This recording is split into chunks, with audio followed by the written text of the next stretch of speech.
कृष्ण का वर्णन क्या करूं? सुखदेव जी कहते हैं परीक्षित को, क्यों? कस्तूरी तिलकम ललाट पटले वक्षस्थले कौस्तुभ्यम ना सागरे वैरमौक्तिकम करतले वेणु करे कंकणम सर्वांगे हरिश्चंद्रम सुललितम कंठे च मुक्तावली गोपी स्थिति परिस्थितो विजयते गोपाल चूड़ामणि। भगवान श्री कृष्ण की सुंदरता अद्भुत है। परीक्षित, जब मैं पहली बार अपने माता वाटिका के गर्भ में था तब मैंने भगवान श्री कृष्ण का प्रथम बार दर्शन किया था। क्यों? तो मैं अपने मां के गर्भ से बाहर निकलना नहीं चाहता था। क्यों नहीं निकलना चाहता था?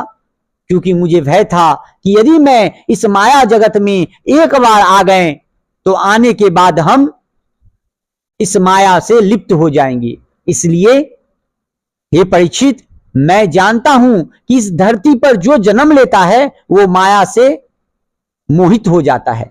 भगवान का माया बड़ा कठोर है। इस माया में व्यक्ति का फंसना निश्चय है और इस माया से बचने के लिए एकमात्र, केवल एकमात्र गोविंद के सहारा। कबीरदास जी भी बड़े सुंदर वाणी में लिखे हैं, अपने उनके किताब पढ़िए, बच्चों की किताब में लिखा हुआ है। कबीर जी कहते हैं, कबीरा वो दिन याद कर पग ऊपर तलशीस भूमंडल में आकर तू भूल गया जगदीश। अर्थात कबीर जी कहते हैं कि कबीरा वो दिन याद कर, उस दिन को याद करो जब हमारा पांव मां के गर्भ में ऊपर की तरफ था और हमारा शीश नीचे था। मृत मंडल में आकर तू भूल गया जगदीश, और ये मरे हुए भूमि पर आकर तुम इस जगदीश को भूल गए, इस कन्हैया को भूल गए। हाय हमारा दुर्भाग्य। कबीर जी कहते हैं ये चीज। और यहां सुखदेव जी कहते हैं, जब माता वाटिका के गर्भ में वो 12 साल तक थे, अपने मां के गर्भ से वो निकलना नहीं चाहते थे। क्यों? तो माया के भय से। ये भगवान का माया है।